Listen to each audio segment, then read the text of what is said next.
Bismillahirrahmanirrahim. Assalamualaikum warahmatullahi wabarakatuh. Waalaikumsalam warahmatullahi wabarakatuh. Kembali lagi dalam program favorit kita, Kalam Kajian Islam di NMTV bersama saya Ainung Salim. Kali ini kita akan membahas mengenai konten kreator dakwah di era digital, yaitu bagaimana membina umat melalui media sosial. Di era digital yang semakin berkembang, peran konten kreator dakwah juga semakin penting. Para konten kreator menyampaikannya melalui media digital atau platform digital, bisa melalui Facebook, Instagram, YouTube, TikTok, dan lain sebagainya.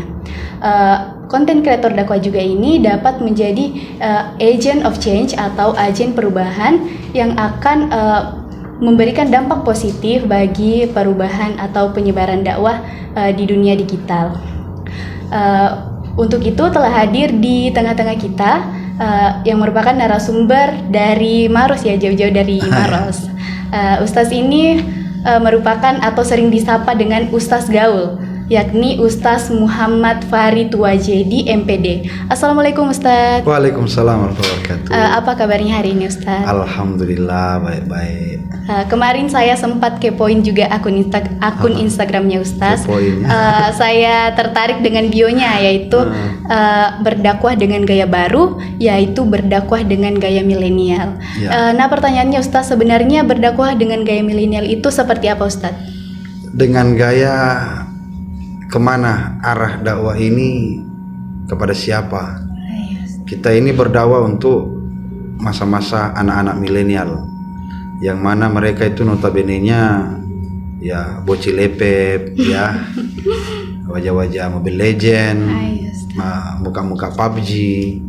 Nah, itu semua yang perlu didakwai. Mereka itu kan nongkrongnya di warkop, bukan lagi di masjid. Nah, bagaimana mereka didakwai dengan bahasa mereka, dengan gaya mereka.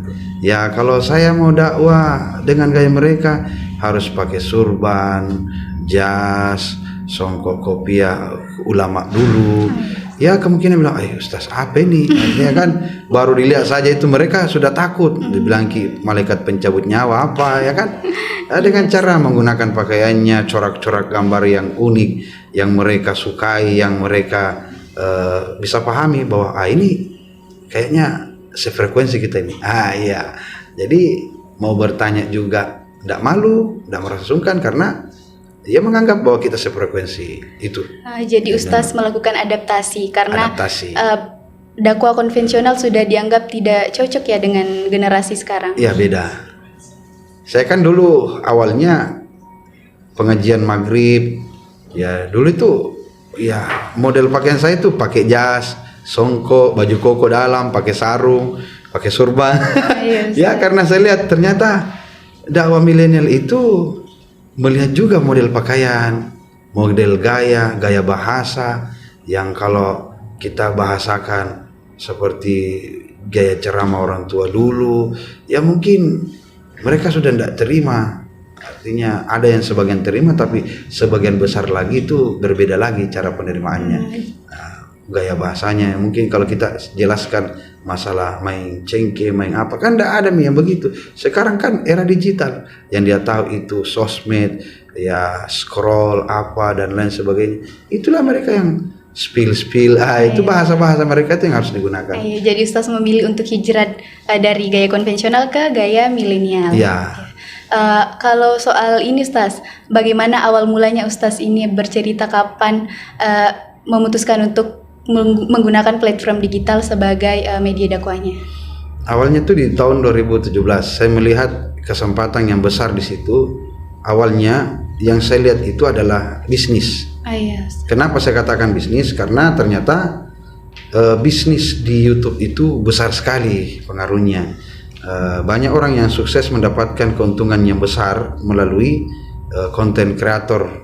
Ya, dakwah-dakwahnya awalnya kan yang viral itu Ustadz Khalik Basalama, Syafiq Basalama, UAS itu setelah Khalik Basalama baru Hadi Hidayat. Banyak yang viral-viral itu yang muncul, ya silih berganti.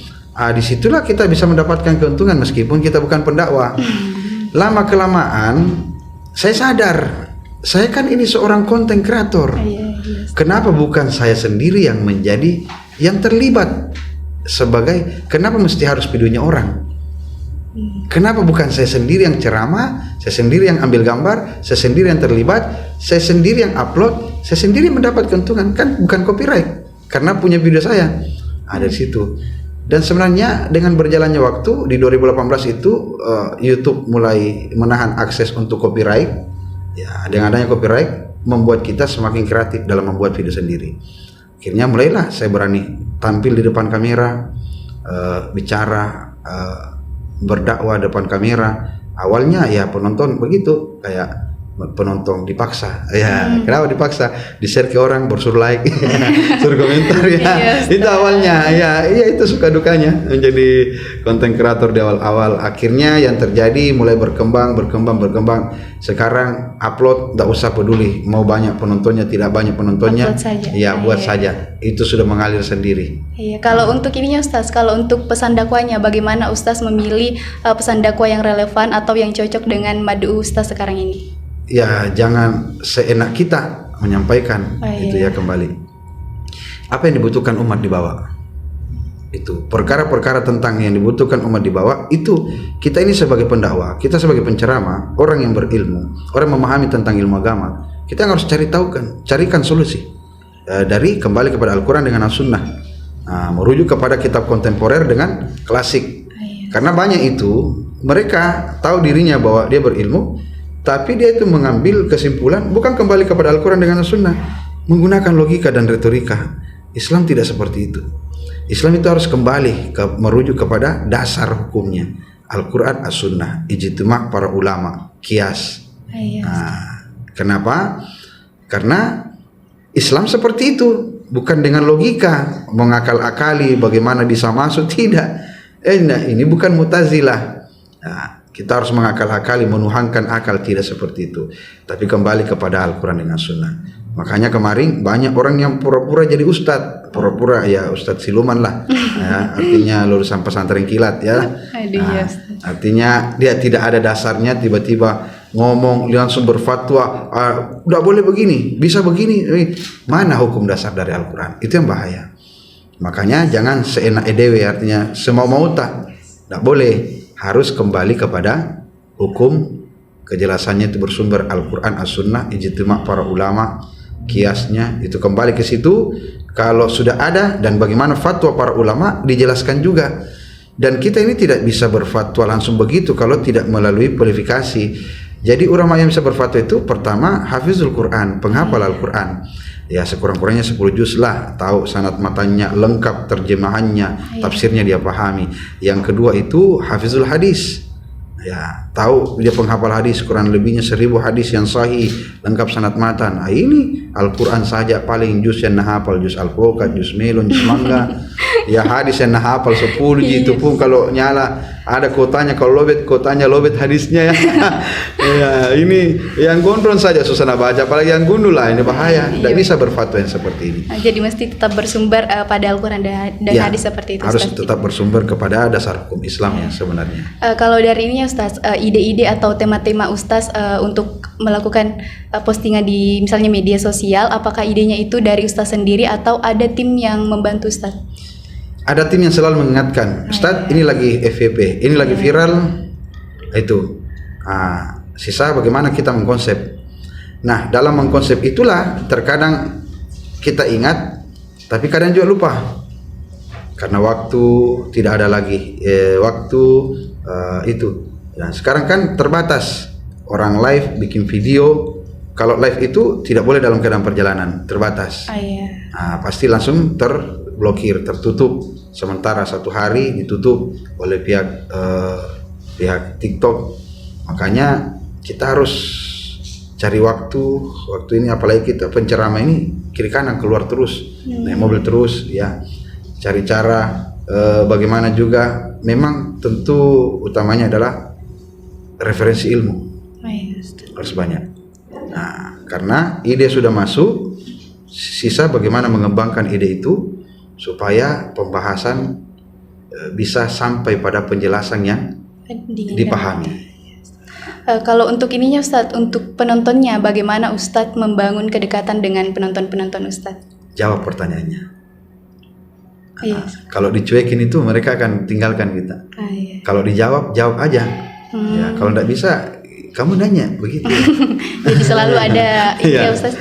Jadi selalu ada umpan balik. Ada. Jadi feedbacknya responsif itu harus cepat. Karena yang membuat orang sudah ngefansnya tiba-tiba dicuekin gimana tuh? Sakitnya tuh di sini. Iya Ustadz. Nyala bangku. Betul ya. Jadi selalu ikut tren-tren apa yang sedang viral begitu Ustadz. Ya, kita membahas apa yang terjadi, polemik yang terjadi di tengah umat. Menjelaskan tentang sisi keagamaannya seperti apa.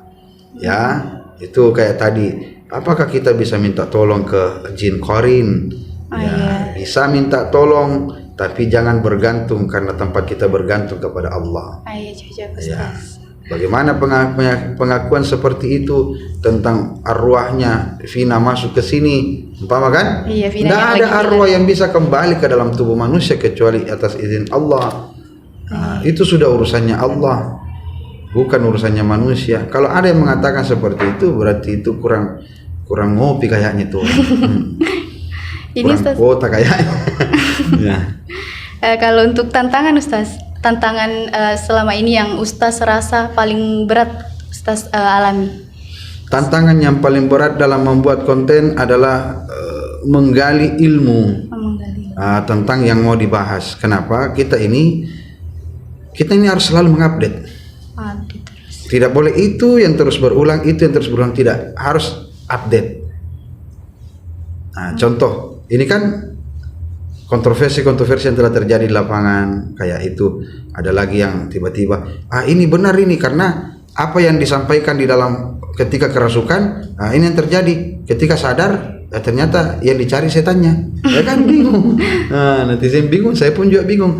Itu harus terupdate. Dalam penjelasan itu, sebenarnya di dalam Al-Quran dengan As-Sunnah, itu sudah menjelaskan. Apalagi ditambah dengan fatwa ulama, Majmu' al-Fatawa, bahkan di dalam kitab-kitab lainnya, bagaimana pembahasan-pembahasan ulama tentang itu. Sebenarnya kita yang kurang mau belajar, itu saja. Jangan bertahan pada kebodohan lah, berdiri di atas kemunafikan. Karena sesungguhnya manusia itu sebenarnya makhluk yang hebat. Kalau manusia itu bisa mengenal potensinya dan bisa membangkitkan dirinya. Cuma terkadang kita kekurangannya di situ. Bangga di atas kebodohan, berdiri di atas kemunafikan. Ya, itulah. Ketika disakiti malah bertahan pada kesalahan. Enggak boleh. Kalau salah ya salah. Jangan pura-pura bertahan tetap benar padahal dalam kesalahan. Jadi untuk isu-isu kontroversial atau sensitif seperti Vina tadi, Ustaz tetap menengahi, namun tetap memberikan pemahaman yang bersumber dari Al-Quran dan Hadis. Seperti itu, Ustaz. Kalau ada orang bilang, saya percaya, saya langsung katakan, inna syaitana lil insani adu mubin. Sesungguhnya itu setan musuh yang nyata bagi manusia. Kerjanya apa dia? Kerjanya bagaimana menjerumuskan manusia masuk ke dalam neraka. Itu kan sudah menjadi janji. Dan dia sudah berjanji di hadapan Allah, ya Allah, saya diusir dari surga, dimasukkan ke dalam neraka, izinkan saya menggoda anak cucu Adam. Itu kan sudah perjanjian. Dan itulah yang akan terjadi. Makanya kalau dia masuk ke sini, apa yang kita tahu kan kalau dia fitnah? Apa yang terjadi? Salah tangkap kan? Salah tangkap. Ya mungkin bukan kau nak tangkap, tapi kan salah tangkapnya itu. Bagaimana kan? Banyak atau mungkin saja tiba-tiba masuk bukan itu, ternyata ini. Apakah kita harus membenarkan? Secara hukum beragama saja, secara hukum bernegara saja itu tidak dibenarkan. Karena kenapa? Tidak ada pembuktian yang secara real. Tidak ada gambar, tidak ada video. Itu kan cuma cerita. Apa ditahu kan kalau setan berbohong? Laki-laki saja pandai berbohong, apalagi setan. Iya. Luar biasa, Ustaz ini sangat berpengalaman sekali. Kalau ini Ustaz, kalau untuk pemula-pemula yang ingin memulai dakwah dengan menggunakan media digital, apa saran Ustaz untuk pemula-pemula? Saran saya, perbanyaklah belajar. Itu karena pemula itu biasa di fase semangatnya biasa mereka itu runtuh semangatnya diakibatkan karena melihat penontonnya sedikit. Jangan pernah terganggu dengan hal seperti itu. Lakukan saja apa yang menurutmu netizen suka, lakukan saja. Dakwahmu bagaimana yang dibutuhkan netizen, lakukan saja. Kamu akan besar dari kesalahan yang kau pelajari. Dan benarkan, artinya bagaimana caranya kau bisa membetulkan kesalahanmu. Jangan membenarkan kesalahan tapi membetulkan. Iya. Nah, bagaimana caranya kau belajar dari situ, karena kita tidak akan bisa hebat kalau tidak punya kesalahan. Orang yang hebat itu ketika mereka salah lalu belajar dari kesalahan untuk memperbaiki dirinya dari kesalahan. Iya. Itu yang hebat. Karena yakinlah suatu kali nanti ada masamu. Nah, ketika masamu telah tiba, kau menjadi orang hebat, dan inilah yang akan kau ceritakan kepada orang-orang yang akan selanjutnya. Jadi sebagai pemula tetap semangat, ya, karena hidup itu sulit, ya, jalan hidup itu tidak mudah, ya, apalagi menjalani hidup dengan sendiri. Oh kasihan, sakit sekali itu, ya, apalagi jomblo. Tidak boleh, Ustaz. Ya, kasihan sekali yang jomblo ini. Jadi itu sarannya Ustaz, tetap harus semangat untuk pemula-pemula dakwah digital begitu Ustaz. Harus tetap semangat. Iya. Karena tanpa semangat itu susah terbakar. Menyala bangku. Menyala bangku. Kalau ini pertanyaan terakhir Ustaz. Iya. Mengenai Ustaz bagaimana melihat dakwah digital di masa depan? Apa harapan Ustaz? Dakwah digital di masa depan itu mungkin mereka sudah menggunakan hologram. Hologram. Iya, artinya dia seperti nyata di hadapan kita. Itu dakwah lebih hebat lagi dakwah digital nanti. Ya mungkin tidak harus lagi naik pesawat datang kemari, naik mobil datang kemari, enggak. Tapi mereka bisa datang di hadapan kita seperti kayak bersentuhan dengan kita, itu lebih hebat lagi. Makanya dengan peran seperti ini, kita juga sebagai umat muslim generasi ke depan nanti, ingat jangan berleha-leha diakibatkan karena kesenangan dunia, itu fun, food, and fashion. Mereka sengaja menghancurkan generasi itu. Generasi muda dihancurkan. Ingat 711 Masehi, ketika Tariq bin Ziyad memasuki daratan Eropa, Cordoba, Islam pernah berjaya di sana. Sekarang menjadi apa? Hanya menjadi kisah yang menyedihkan. Kenapa mereka bisa terhapus di dataran Eropa?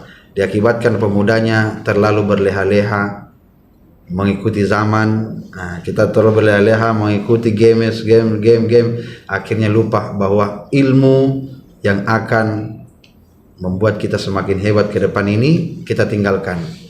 Peradaban-peradaban yang dulu orang tua sudah tanamkan kita tinggalkan. Akhirnya apa yang terjadi? Maka mungkin saja Islam di daerah kita ini akan hilang. Kalau tidak ada generasi ke depan yang bisa mempertahankan, apalagi generasi-generasi KPI ini sangat luar biasa. Saya dukung banget ini. Apalagi orangnya ganteng-ganteng semua. Wow. Ya, tadi saya bilang muka-muka kamera, mata-mata lensa, tapi hatinya hati Hello Kitty. Ya, hati-hati yang dakwah. Ya, Masya Allah, luar biasa. Makanya satu saran saya untuk kalian semua yang teman-teman pendakwah sebagai content creator, tetap bagaimana ilmu agama ini disampaikan. Jika kita salah dalam menyampaikan, lakukan perbaikan. Jangan bertahan pada kebodohan. Betul, Ustaz. Bahaya. Betul, iya. Karena itu bahlul itu. Ya, itu bahaya. Karena bisa jadi yang kita salurkan terus adalah dosa, bukan pahala. Bukan berkah, tapi yang kita dapatkan adalah dosa. Karena kita penyampai ilmu. Salah dalam menyampaikan ilmu, maka semuanya akan salah sampai ke sana. Nah, ini yang harus diperbaiki pondasinya, sampai bagaimana kita mendirikan pondasi yang semakin kuat, kokoh, dan selalu dalam kebenaran. Insya Allah, mudah-mudahan Allah SWT selalu melindungi kita. Insya Allah. Amin. Saya rasa itulah dialog kita hari ini dengan yang kamu rasa, ya. Iya. Dengan Ustaz Gaul atau Ustaz Farid Wajedi. Terima kasih Ustaz atas waktunya. Sama-sama. Terakhir mungkin Ustaz boleh berikan satu kata untuk tim DNM TV. DNM TV. Tim Lab ya, tim. DNM TV untuk kalian. Jadi untuk kalian semua para pendengar, ya, DNM TV ini masjid saja dia jaga, apalagi menjaga dirimu. Ya, sekian dan terima kasih.